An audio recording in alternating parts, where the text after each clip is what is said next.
even the term growth marketer, I have a lot of problems with. It's overly simplistic in a lot of ways. For example, why do brands go to agencies? Oh, because they want to scale. But what is scale, right? Like, are you chasing profitability? Are you doing a land grab of market share because you have capital to deploy and you just need to acquire as many as possible? Loss leader is fine. Don't worry about profitability. We just need to crank and get numbers and get new customers all the time, and then have like a second phase kind of strategy to get into profitability? Or is it scale, make sure it's profitable, and then grow that way? Welcome back. We are here yet for another episode. It is just Ray and I today. I think we've got an interesting one today. No talk about brands or anything. We're talking about what it takes to be a good performance marketer, I guess if you're on agency side, a growth strategist. And if you're in-house, then, a marketing manager or a performance marketing manager, if you have the luxury of just, having that specific role. I'm excited about this one. I think we might have some salty takes in here too, huh, Ray? Yes, I get quite salty about this topic for a good reason. But I mean, it's what, I don't know. You started a smaller, let's talk brand side first, right? You start off a smaller brand. Usually it's, in my experience at least, it's very much like founder driven. So someone within the core founding team is a just smashing ad tinkerer or like paid acquisition specialist. And then they start branching really good out. Organic, like an influencer or something. Yeah, totally. And then, they and then we work with like the brands that are more we interface and work with the brands that are a bit more product driven founder, or those brands that are more maybe design driven founder, and then they have to plug someone in after. And I think that's where a lot of them get stuck. A lot of my friends, for example, in tech, will hit me up, considering how I used to be in that community a lot more in the earlier days. And they would go, I'm trying to find a performance marketing or like someone who's really good at paid acquisition, or just, being able to acquire, because we want to activate paid. I can't find anyone, because I'll have these brand managers or like social media managers coming up, and they're the ones that this is like a SaaS company typically. Yeah, like SaaS, exactly. Yeah. Like either they're in SaaS or either consumer tech or B2B tech, right? But they're looking for and usually when it's like B2B tech, I go, that's a whole other like thing altogether. But if you're in consumer tech, that's a bit closer to where I am now. But they struggle to find people, at least here in Australia.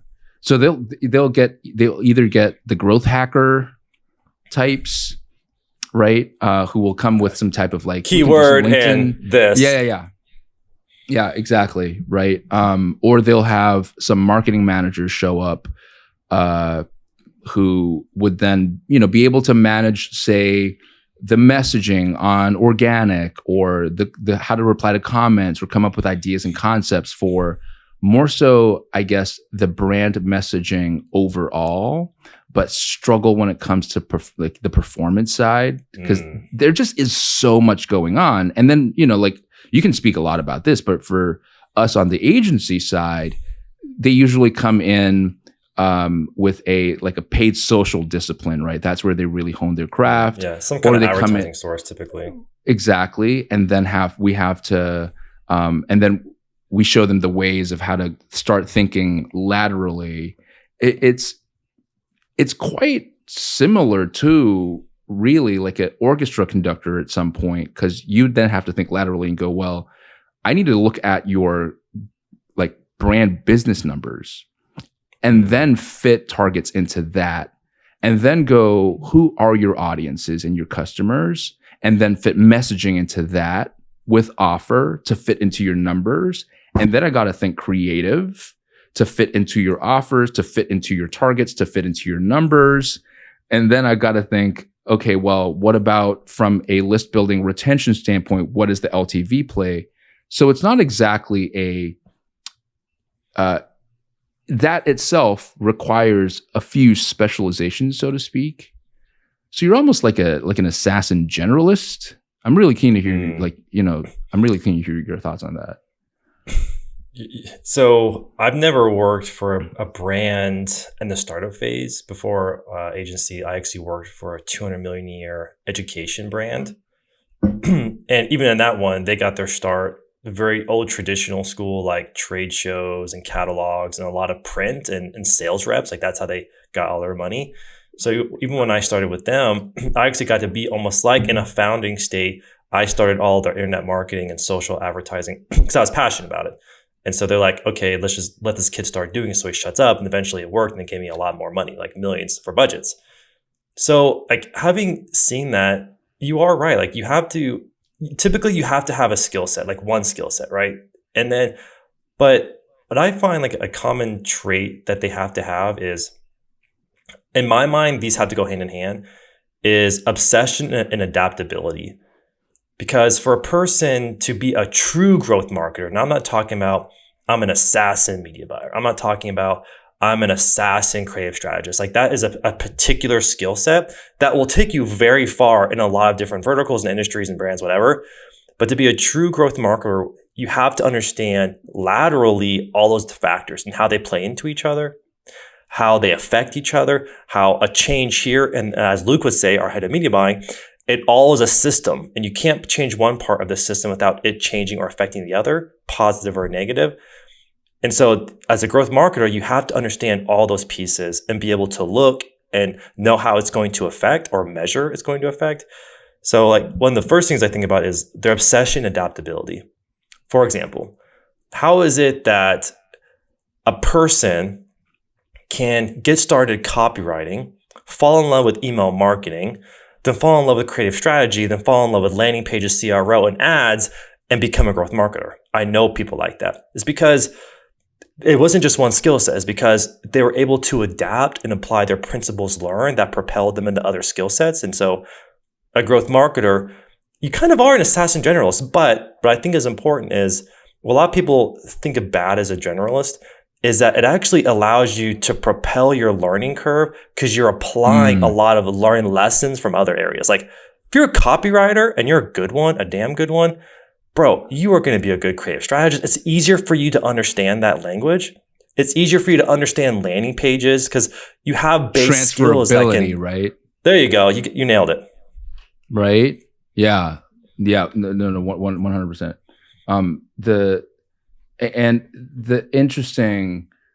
The crazy thing is all this talk about specialization in this day and age, where then the ones that there are certain scared individuals who go, well, I've specialized in this one area. This AI thing is coming.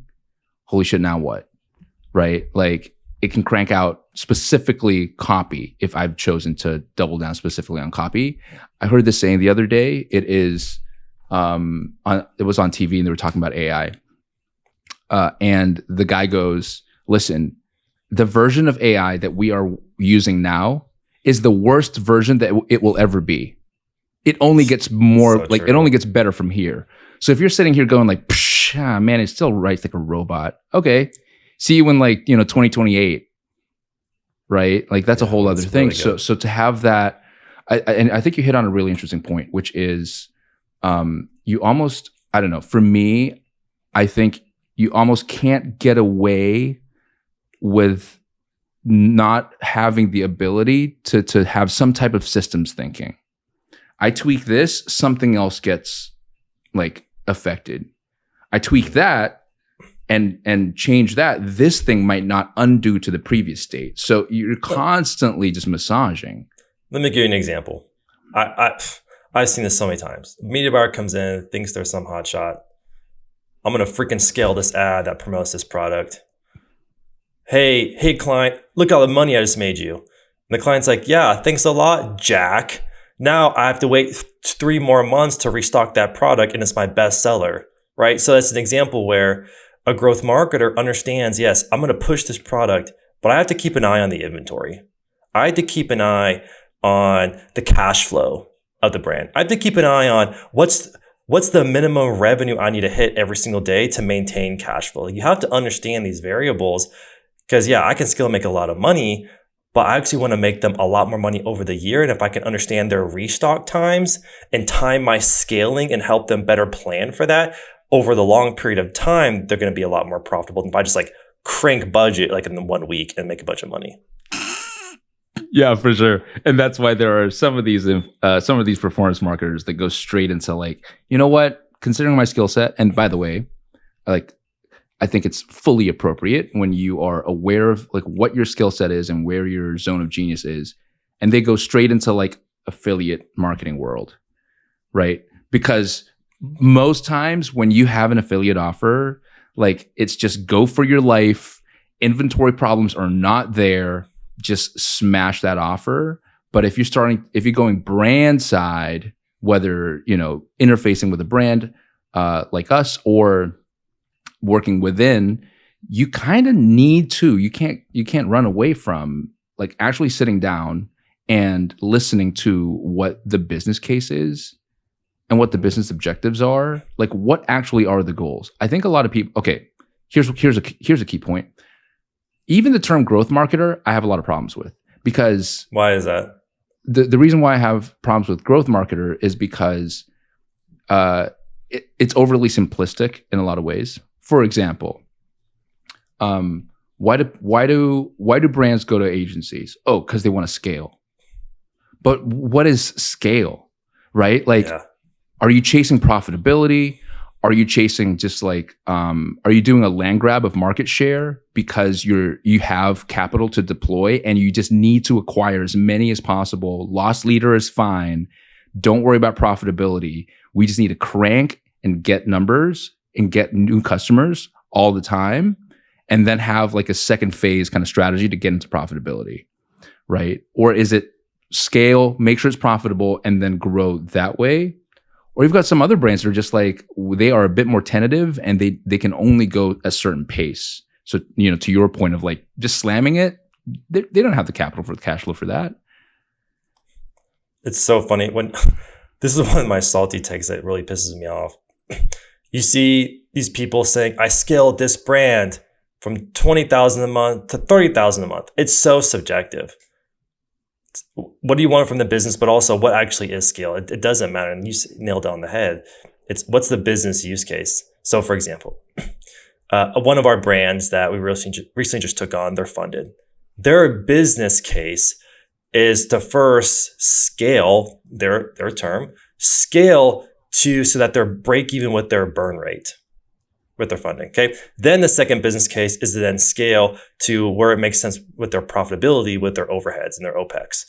So like scale is very subjective. Now I want to make sure people, if anyone listens to this, we're not hating on specialized skill sets of email or media buying or Google advertising. We're talking about a growth marketer, the term that D hates, or what makes a really good strategist or performance marketer.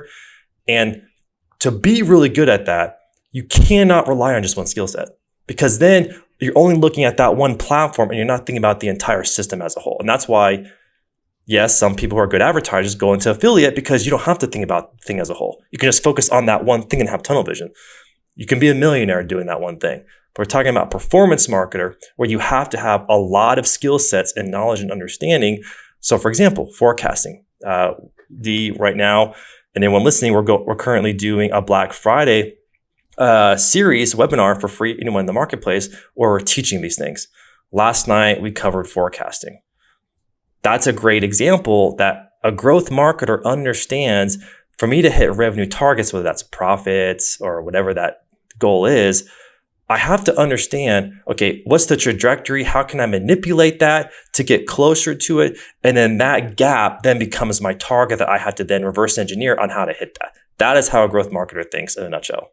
For sure. And then be able to take that analysis or take that forecast, go back to the boss and say, I've done the thinking, here are the numbers, and here's how we intend to hit what we intend to hit. So this is what I'm proposing we do with our inventory. This is what I'm proposing we do in terms of like shoring up any type of gaps from like a customer service standpoint in case we launch and we have a gangbusters launch, for example. Like to be able to, there's this component of and this is my little bugbear, but there's this component of being able to sell a concept or communicate it well without getting too technical and jargony and all that, and go, forget all the super technical stuff, boss, right? Here's the business case. Here's how performance marketing is going to fit in to hit that. These are, I've spoken to you to be able to hit target. This is how we intend to do it. This is what we got to line up, and just listen and go, are you observe, I guess, and go, is my boss actually understanding what I'm saying? And is it registering or not? Or am I just talking at them to the point where they're just like, get me out of this room, because I don't want to look like an asshole because I'm supposed to be the boss. So I'm just going to nod my head and be like, yeah, you got it. Absolutely. That's right there. Right. And then they leave the room and they're going, holy shit, I hope this thing works out. I'd say that's probably one of our harder struggles that we have, is adapting to the modalities of different brands that we work with. We're an agency, right? So we work with different modalities of different brands. Some founders are going to be the creative. They love making the product, the designs, the patterns, the quality. You start getting into the numbers, like it's so over the head. It's funny. I was actually us, Salima, who's a strategist on our team, and Lally, who's a Google strategist on our team. We actually had a meeting because we're talking about how to strategize for a brand, because we have really aggressive targets for November. They're trying to do $1 million in November. and Salima literally told me, she said that this founder doesn't like to get into the numbers. She likes to stay in product, and she likes a little bit of disorganization because that's how she performs the best. And the founder literally just texted Salima saying, whatever you have to do to hit those numbers, I trust you, just do it. I just like to stay in product. So that's an example where a different modality, you have to adapt a little bit. I think that's really tough, right? Because as a performance marketer, you have to understand the numbers, know how the system affects each other.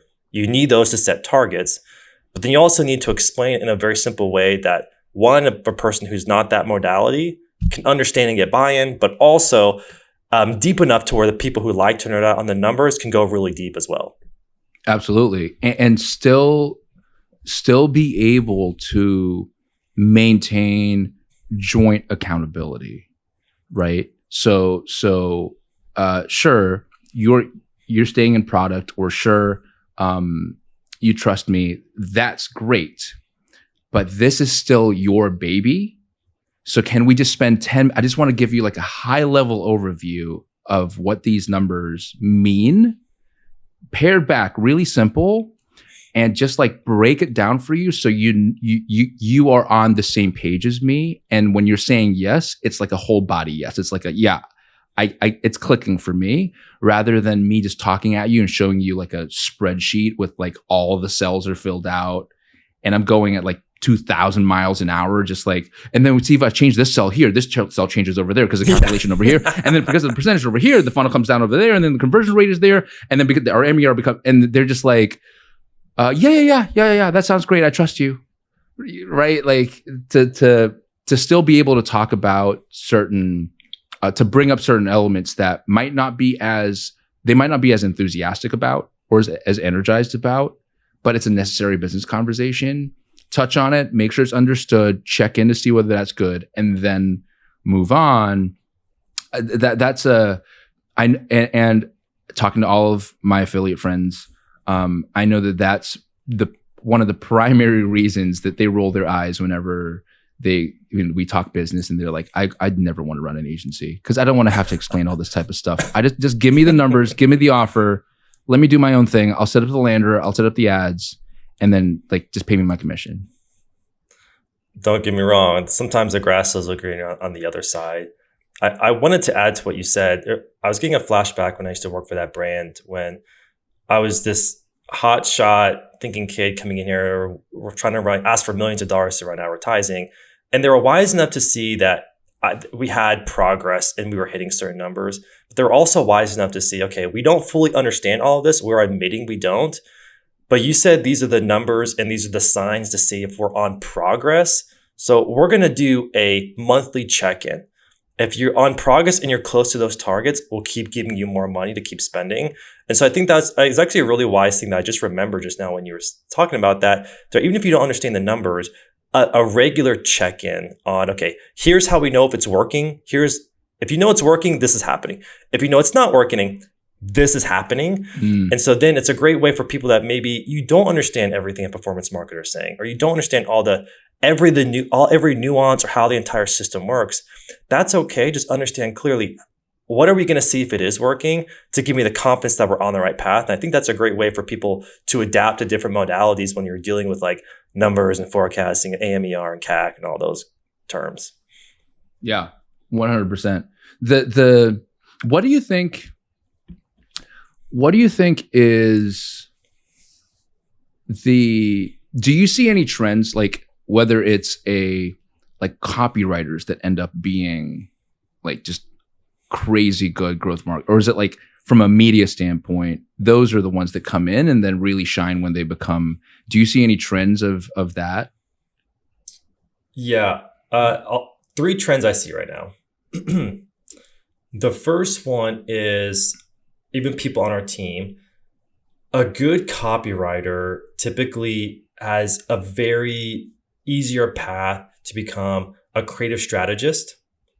And for us in email marketing, we have several copywriters that turn to email marketing. A very easy path because you've learned a lot of psychology principles, selling principles, positioning principles, and it's a natural path. And so I see those paths happen a lot.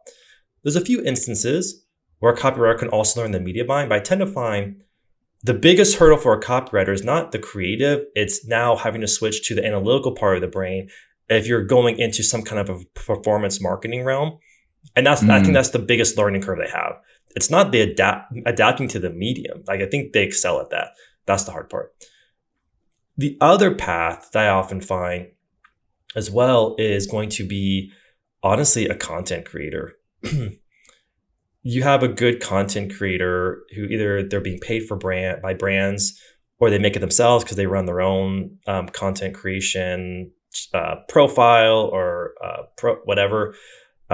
They can very easily transition into performance marketing realm.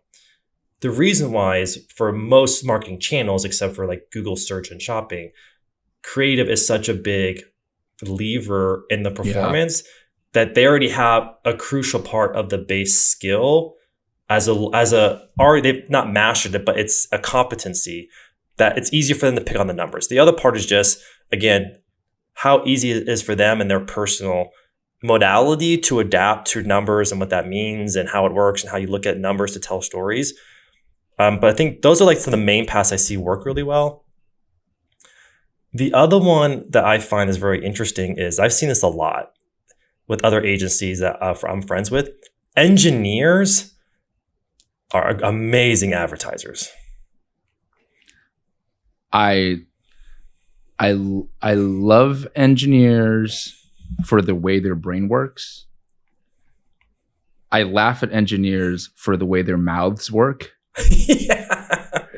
Because most engineers, like software engineers, for example, they'll like back when I was at my tech incubator for my startup, all the software engineers would be like, I don't understand. What's so difficult for you to understand? I'm just doing this and then moving it here. Like, do I need to explain? I can't explain this any simpler. They see it so crystal clearly, but then you'll have like a salesperson in tech or someone else, some other stakeholder, and they're like, I can't speak to the simpleton. He's too dumb for me. Like it's so funny that way. But I think that it's you come from the discipline of engineering. It's an actual discipline. You were taught to think a certain way, problem solve a certain way as well. I'm getting excited here, and be able to hold several concepts in your head. That's why they're a good performance marketer, because like they've already been taught a proven system, but they just took it laterally and applied it to performance marketing of how to problem solve. And D, maybe you can elaborate on this a lot more, is teaching someone how to solve problems. Like if you can do that, that's a massive unlock. A lot of people get stuck because they don't have a framework or a system to go about actually solving problems. And I think that's why a lot of people get stuck and like, I can't become a performance marketer because I can't even master my own skill set, or or every time I try to get better in a skill set or reach a new level, I can't break through it because I don't know how to solve and find the root cause. Yeah, and that's why we went on that whole lean problem solving journey last year, right? Like the most commonplace thing that you will see on the internet is especially around like trying to scale a business and especially trying to scale an agency, is everyone will sling the term around SOP. SOP, SOP, SOP, SOP, SOP. SOPs are really great for a very finite amount, so one process, a finite amount of steps in a linear sequence, right? A standard operating procedure. First do A, check if A is complete, move on to B. When B is complete, start B1, B2, B3, move on to C, wait to receive order from D, move on to E, go on and go forward.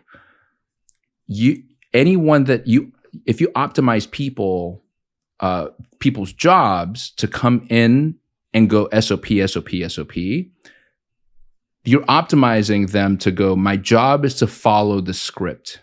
Anything outside of the script should not exist or does not exist in my realm of my work. Life doesn't work that way, right? We get hired to solve problems unless we are working in an assembly line. And even then we have to solve problems. Toyota knows this for sure.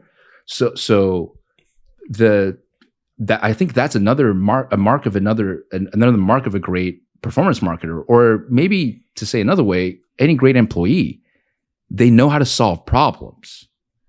Like, talk about climbing the ranks or like progressing your career. You're just good at solving problems.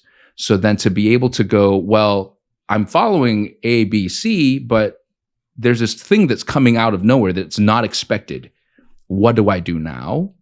Right? Which, by the way, is pretty much all we deal with whenever we're working with like accounts. And, we don't go in there. It's not a foregone conclusion that this creative is going to work or this angle is going to work or this hook's going to work. What do we do now? You can't just go back to straight up pure play SOP, because you got to think about the next iteration to try out, the next thing to test, right? You can't just go, well, it's not working, do more of the same and hope for a different outcome next time. One thing I want to tack on to what you said is I have found SOPs, their most value is in these two areas. Like, I am pro SOP. If you guys look internally, I have SOPs for everything for these two reasons. One, your SOP always needs to reflect the best known way, right? Because that solves the majority of cases. In the edge case, that's where you then can rely on principles. How can you train your team to rely on principles when it breaks the SOP and or problem solving, like what Dee said. So number one, if that's the case, if it's their best known way, it's really important if you have a team member leave, so you can bring someone else in and they're already up to speed of the best known way. Or number two is it then becomes your actual IP. So whether you're brand side or agency side, you still need SOP. So I just want to make sure that was clear. And those two use cases is critical. 100%. It's the both, right? It's the both. That's which I don't even think is like proper English, but it is the both, right? So, okay, well, for example, you're performing a routine surgery, SOP away, right? SOP away. Everyone in the operating theater, they're just doing the dance. The nurse is there, the surgeon is there, all the assistants are there, and they're just doing that routine procedure. Holy crap, like blood just starts spurting everywhere. That's off script. Now it's problem solving mode. But once that gets patched up, we're back to the procedure. So you can't fly by the seat of your pants and be like, no SOP, I'll just problem solve my way through things. Part of our way of problem solving is very process driven as well, because everything can be boiled down to a process, right? But to think that life fits into a neat process, that's the part where I go, SOP can't save you there, right? Yeah. And employees that only know how to follow example. SOPs. I'm sorry. No, do you want to finish that? A really great example is how we work with influencers. there's a pretty strict system. Like it's going to be the same time every time you're brief, or you have one of 5 types of briefs you often use. How you find the content creator is there. How you brief them is there, like structured. Okay. But where you have to transition is where things become a bit more nuanced, is like creative strategy. Now, for example, you can't use the same 10 ad templates all the time. Now you have to problem solve, teach the principles of creative strategy, the principles of reviewing buyer psychology, the principles of positioning a product. Those is where you have to understand the nuances of, okay, if my team, if they know the principles and I've proven that they have the competency on how to use those principles, then they have all the tools they need to solve all cases that they're going to eventually experience or face. And then of those, can I then eventually find what's a best known way? Like how we do our creative strategy. We're developing that right now, thanks to Billy. Shout out to you, Billy. That, we have a process. So it's underlying system, underlying principles, but adaptability, which is why I keep coming back to as a really key trait for performance marketers, your ability to know when you need to pivot. But you never break the principles, because the principles are timeless. Yeah, for sure. How does the saying go? The tactics are many, but the principles are few. You can always go home to principles, right? It's a very safe home to then be able to think laterally as opposed to one track mind. So, principles really play a big part of that. What about, it's funny, we spent all the time talking about all this stuff. We haven't even touched on like the nuances of like what to click when, or know when to start doing like cost controls. And does that even matter? You know what I mean? Like in this day and age, does that even matter anymore in the grand scheme of things? Is that the highest leverage place? Definitely not. I'm not going to say it doesn't matter or it does matter. I would say for the use case and the business case, it matters. So for example, some friends, good friends of ours, so Jordan Menard, shout out to you, as well as shout out to Taylor Holiday, shout out to the Avi boys, like huge believer in cost caps, right? Brandon Fink, I was literally chatting with him over Instagram DMs because he was trying to do like 100K spending in a day. With the business case, it does matter.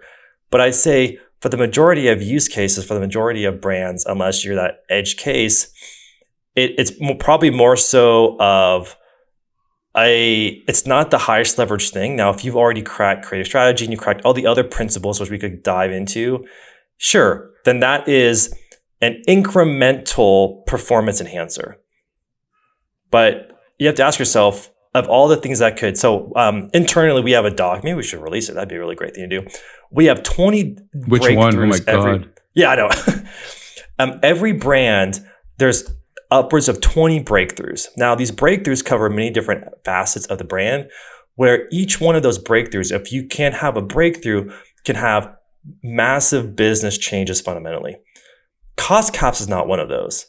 Because yes, it does make a matter for the business case. I'm not saying it doesn't. We test cost caps. But for the majority of brands, the effort and the upside you get is not created equal. So we much rather focus on what are the things that the effort can have disproportional returns by focusing on one of those 20 breakthroughs. And so that's typically just what we focus on. Do you think there's a correlation between what we're just talking about and the media spend as well, right? Like by the time you're getting to 6-figure a day media spend, it's a whole other world now. There's a certain maturity of a business, or at least a business case there, that and the ad account, the way that you have to like structure it and run it. I would agree with that, because at that much spend, you're thinking about your contribution margin, right? You're thinking about, because at that point, if you're doing that much spend on one platform, more than likely you're spending a crap ton on other platforms. So at this point, you're trying to think, how can I spend the most efficiently, which is some kind of cost to contribution margin. Like, are you trying to stay within a certain KPI or a certain ratio, whatever that is? And so that's where cost caps are a phenomenal thing at a certain spend. Again, like everything you say on the internet, there's going to be 100 people that disagree with you. So we're probably going to get a bunch of people DMing us saying like, you idiot, you guys suck. All Hey, right. do it We in have the comments. If you disagree, do it. Don't DM us. Do it in the comments. At least the algorithm's going to do something with that. Yeah. Yeah. Just give it if you're gonna thumb us down on YouTube, make sure you also like balance it out with a thumb up or something. Yeah, totally. So yes, it does matter. It does matter. At a certain spend, I would say yes. Yeah, it's prime example. I was at the Brisbane Meta Performance Summit. The guy that was on the panel with me, based on the Sunshine Coast. So get this, right? Team of only 4 employees, one VA, and just a bunch of contractors, managing product. I'm trying to get him on the podcast, by the way. He's the only performance marketer. So he's part of the founding team. He's the only performance marketer on the team. The rest are our product or fulfillment, all that stuff, brand. He manages $50 million a year. Wow. You're kidding. Spend. Wow. Spend. That's impressive. And it's just him. And, you know, like, but at that level, because I was just nerding out with him, I'm like, man, how do you even fuel the amount of creative that you need to be able to just keep that thing? He goes, we need to use 3 agencies. And we're just like, we're just bringing them in. And we need at least like, for each 3 of them, it's like between 50 to 100 creatives a month. Wow. Just, you know what's so funny about that is that this is anyone listening to this is understand that there's different nuances. Never take what people say at facts. Like you don't know their nuances, you know the context of what they're saying. Because there's people obviously in our circles on Twitter, on Instagram, they're saying it's not about the volume, it's about the quality of the creative. Sure, I agree with that. But at the same time, a lot of that's coming from people who aren't spending millions a month as well. And when you talk to people that are spending millions a month, they're saying, no, it's about the volume.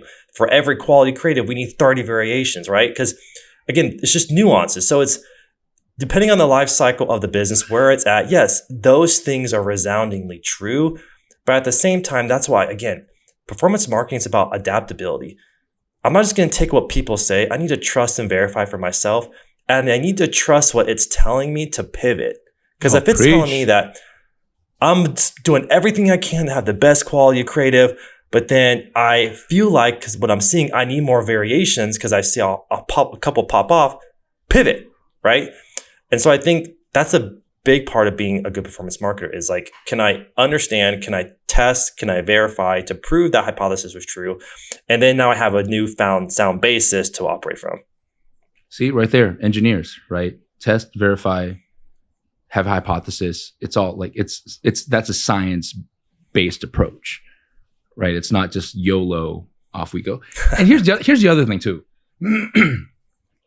Quality creative is such a trap.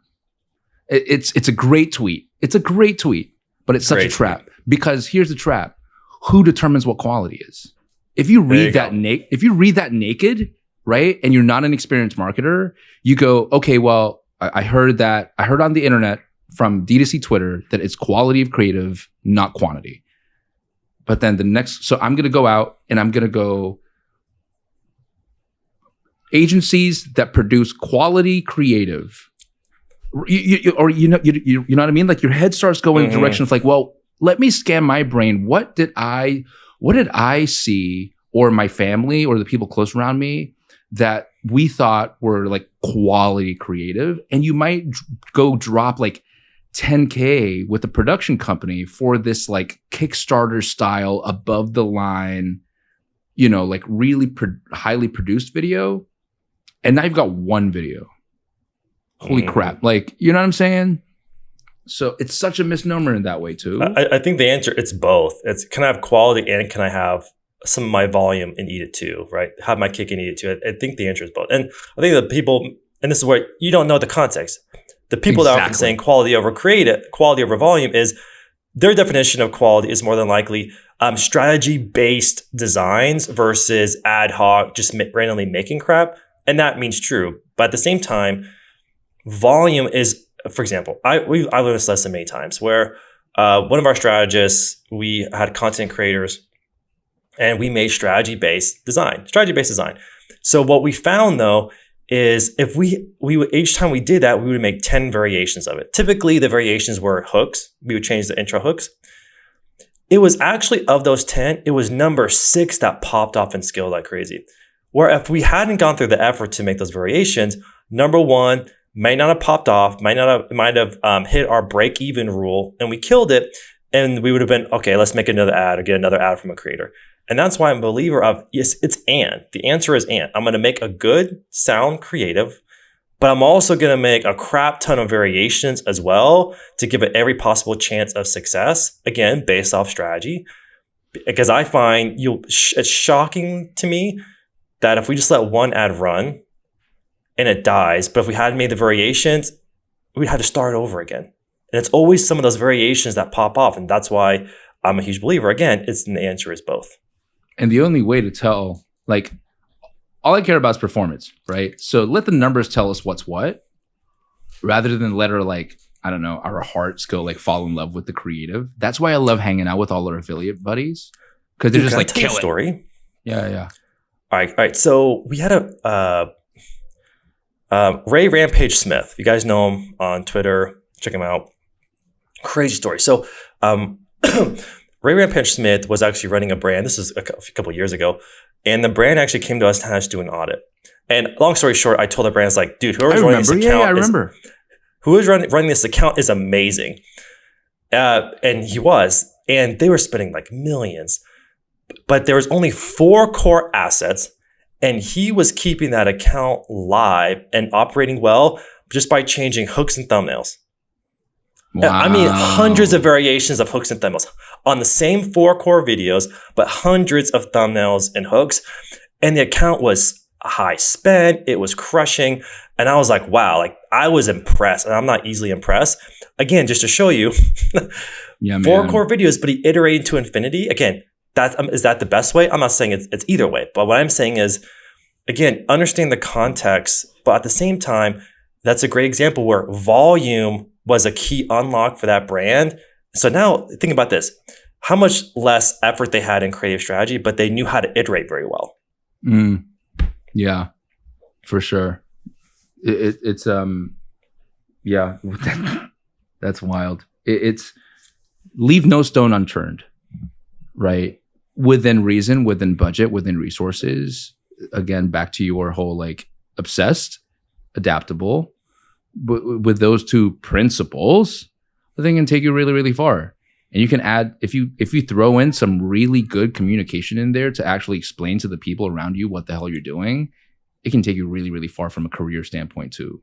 Hey, as we get close to the top of the hour, I want to be able to let's help two like distinct groups of people. Okay. Now, let's start with brand owner looking for a marketing manager or performance marketing manager, how we can help them look out for certain traits. And then let's go the other side, growth marketer looking to get a job, or a marketing manager trying to get into the gig, what kind of how they can get into that gig, whether it's agency side or brand side. But let's start with the owner side. How do we find them, identify them, look out for them, and snag them? Great question. These are Ray's personal things I look out for, just because we've hired so many marketers at our own company. And I look for the people who, and it's hard to measure obsession, but let me tell you how I measure obsession. The kind of people that you bring up a topic and you know it's their topic, and they won't shut up about it. That's how you know a person's obsessed, to where they don't get along with anyone else except for people that really like that stuff. Kind of like me in marketing. Like I think we were talking, like our best friends are us, our partners, like at our agency. So I think you're looking for traits like that. For example, the moment you mention something, they light up. And again, that's hard to measure. But another way you can measure it too is they're the kind of people that go down the deep Twitter threads, Reddit threads, and Slack community threads. They go really, really deep. They're the kind of people that they're typically listening to the right podcasts in the right circles. Because people who are obsessed, like it's the stuff they do when they're not working because they love it. And I think that's hard to measure. But for example, in our interview process, I ask them questions. Where do you go online? Tell me specifics. What Reddit threads, Twitter threads, podcasts. I ask specifics because the moment they're like, oh, like I just look for different blogs, they're not obsessive. Right. Obsessive people, they ramble off the names, the people, what The they episode. learned. The episode they have it saved on their Twitter. Yeah. That's when okay, this dude is so obsessed with it that it's ingrained in him. And typically that's the people because to adapt, everything, again, this is Ray's pet peeve. We're in a bubble. Our own agency, we're in a bubble. How you can stay out of that bubble is to expose yourself to other bubbles, and you take that in house. And D, what do you call it? You call it steal? Is that Bruce Lee quote or something? Yeah, just adopt what is useful, discard what isn't, and create your own style. But that's all you're doing. You're just like stealing and bringing home.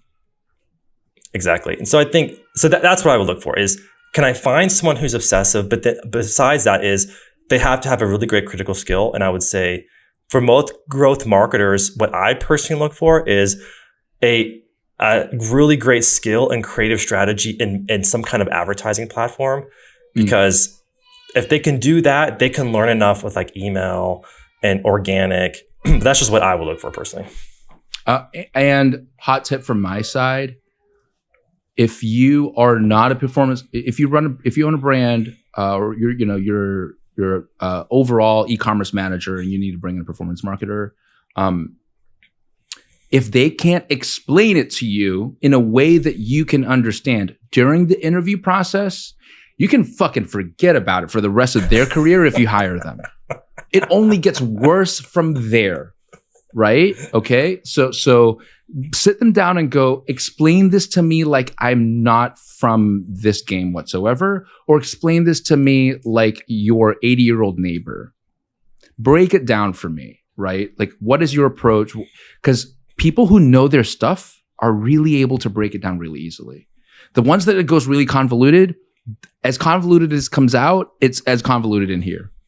So because you want snappy, right? You want to be able to own your brand, have that employee show up, do the monthly check-in like that young hotshot Ray, and go, here's the monthly check-in. All right, I've got 45 minutes. Ray, what's what? This thing's working. Why is it not working? Talk me through your thinking. This, that, and the other. Okay, well, what do you think the next one's going to look like? Explain it to me simple, please, because I've only got 45 minutes. Let's go. Right? Such a key skill. And then everything else kind of wraps around that, like analytical mind, creative mind, understanding psychological triggers, understanding your business case. That all goes through it. But those things are, I think, came to mind first for you and I, because those are really pivotal. Oh, yeah. And a few cautionary tales of brands that we personally know and have worked with that they didn't look for the right person.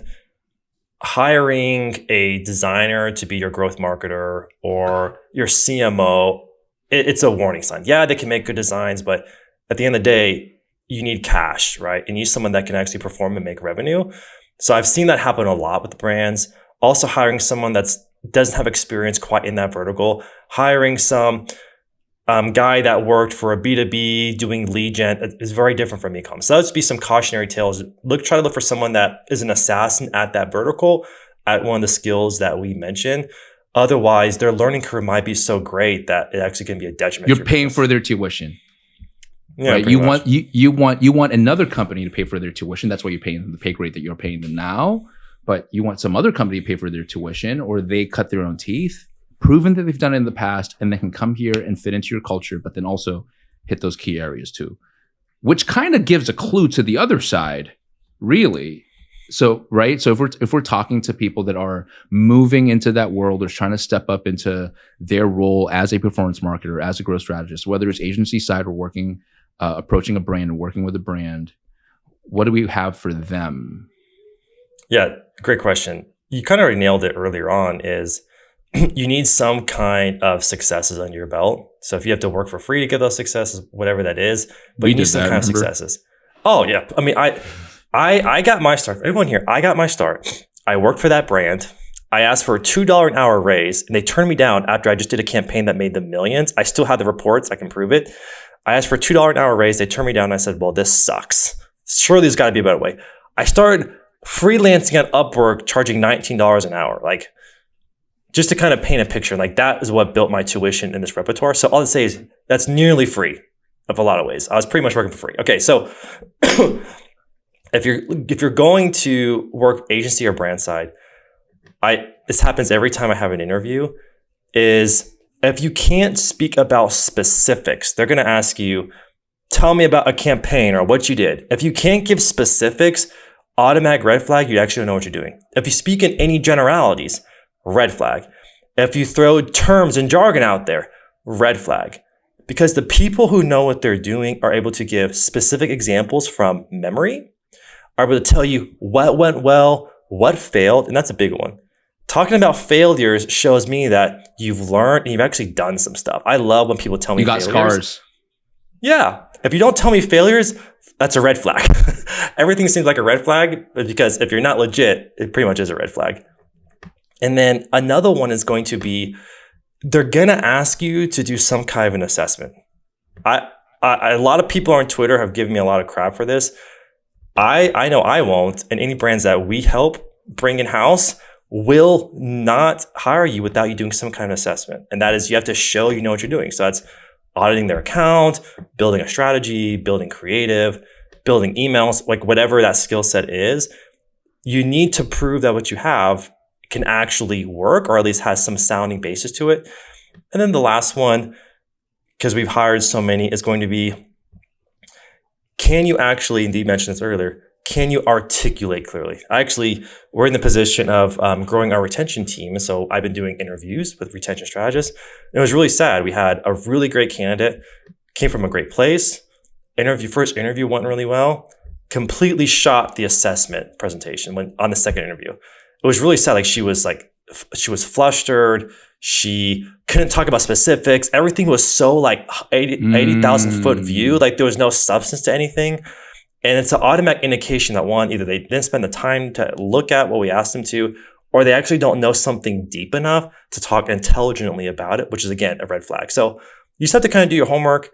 A story I like to tell is one of my first jobs I got that really set me on the path that allowed me to spend the most amount of money, that really set up my career, was a brand. For their assessment, I had to record a series of videos showing I know how to do certain things. They didn't know this at the time, but I was like, I know how to media buy. I don't know how to do what they're telling me to do. But what I did was I spent an entire weekend, I watched 16 hours of YouTube videos, and I practiced doing that assessment to prove I could do it. And I ended up getting that gig. And so it wasn't a stretch because I still had the skill set.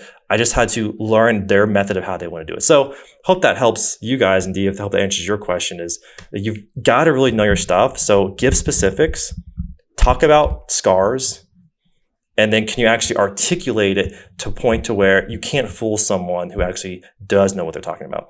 And do not inflate yourself. Yeah, all that, and do not inflate yourself, right? It doesn't work for the employer. It doesn't work for you either. If you guys have watched this enough, you know that Ray and I love lifting heavy things at the gym. If you know that your 1 rep max is at a certain weight X, right? If your capability, your level of experience and capability is at that weight, don't go out there and start going for jobs that are 4, 5, or 6 levels too high, because someone's going to see through it at some point. But the other part is, you're just going to be shit scared from the moment you enter the job to go, is anyone going to notice? Is anyone going to notice? And you're going to get into your head that you can't ask for help openly. You can't get the mentoring that you need, right? As opposed to, I've been lucky enough to be in certain positions, and in this current position, even though I'm CEO, where I can go say, this is where I'm at. Ray, what do you got? Luke, what do you got? All these other people are able to come in and help me, because I'm not going in shit scared going oh my God, who's going to find out? Who's going to find out? There's nothing to find out. It's all there, right? So it's so important to be able to get in, pitch where you're at. Slightly higher is fine. A bit of a stretch is fine. And then go, okay, well, are there any people in here that can mentor me? That's a thing to look out for too. If you want career kind of like progression continually, who is here who I can steal from outside of my own bubble. And now that I'm joining this company, I think that's a really great one. And I think, shameless plug, but that's a good reason to join any agency. Ours, maybe, think about it. But that's a good reason to join any agency. You get to see laterally a lot of different brands. You get to work with a lot of people with a lot of scars. And you get the inside track. Like our Google Meets most of the time during the week, it's just failures. It's just like, guys, this thing just blew up. But here's what I'm going to do next. This is what we learned from it. And then we go from there. So hopefully that helps anyone that wants to go into that side. I want to plug what you said, and I want to add on to it. Looking back, agency has been the biggest propeller in understanding deeply, not just how growth marketing works, but how e-commerce works, how brands work. But not only that, but which verticals, which products, which targets, profit margins, suppliers, like how business works. I remember I asked myself, this was years ago, I said, who do I want to be? I want to be the person that I know how to grow business because I just loved it. That's what my dad did, my grandfather did. And as a little kid, I always watched them do it. And I was like, I want to learn that. And so even back then, I was like, what's the best way to do that? And I said, I need to put myself in a position where I can see in volume, lots of businesses, lots of failures, lots of successes. And looking back, agency it's been the perfect place because when we're ready, because one of our visions is to have a brand one day. When we're ready, we've seen so many verticals. We know the types of products, how to price them. We know the verticals, the positioning. We have playbooks. Like it is primed. And we can do that across the many verticals because we've cracked a lot of verticals. And just to echo what you said is like, if you want to be a performance marketer, you'll get a bigger breadth and deep understanding in an agency than you will brand side. Because I've done both. I did brand side and agency. And I can tell you, my learning curve on agency has been exponentially greater than being brand side because I've seen so much more and experienced so much more. Yeah, for sure. And I think that's why I'm so understanding whenever like younger strategists come over to us, they work for us for like, 2-3 years. And then they go, well, I think I got to move on. And I'm like, yeah, for sure. You need to go out there and taste as much as you can. And then, the ones that kind of hit us back up in DM of like a year or two later, be like, hey, so when did the tasting platter, what are you guys up to? Right? Like there's that as well, which is always super fun to see them flourish and go out there and try new things because they're building up their scars. I'm completely cool with you going up and building scars on someone else's bill. Right. Like, like go do that. But hey, just remember, I'm going to hit you up in DM and see how things are going. And if there's anything I can do to help, like it's a fun game.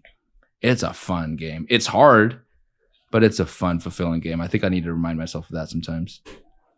It is. And it's funny. I remember my wife gave me the best advice I think I've ever gotten. And wow. Because in the agency game, you're only as good as how you perform, at least with us. Like we're paid to perform. I know it's probably a pessimistic view of looking at it, but and sometimes brands we do so well, they take it in-house. Happens all the freaking time, right? And we're happy that happens. Like we want to be a help, and we even help brands do that. But I remember it happened with one of our brands, and because our team loved working with them, they loved working with us. But where they're at in their business cycle, it was just time for them to do that, and that's okay. But I remember I was like, that stinks. I was hoping we could do some more stuff with them. And my wife looked at me and she said, but isn't that the game? Like you grow brands to propel them and then they take the next transition. And sometimes it's take it in-house, sometimes to keep it with you. That's the game. I was like, holy crap, you're right. Like that means we did a good job. Like that is my game, right? We propel people and then when they're ready to take the next league or the next nation, whatever, they go and do that. And so there's really good advice from me. Ain't that the truth? Man, perfect way to end the podcast. That is the game. Either you love the game or you don't love the game. But the whole point is to find the ones that love it and love it so much that they do it in their off time. Those are the ones we want to have. Those are the ones we want to talk to.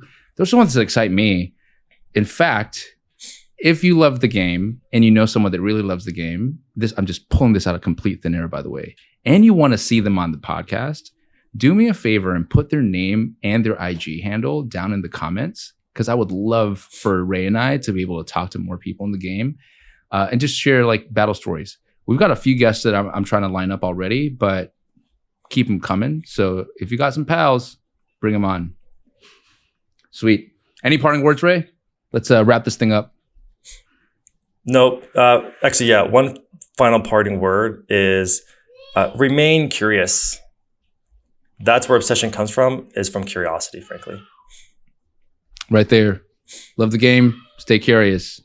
Stay well, and I will see you next time. In the meantime, it's Ray and D out.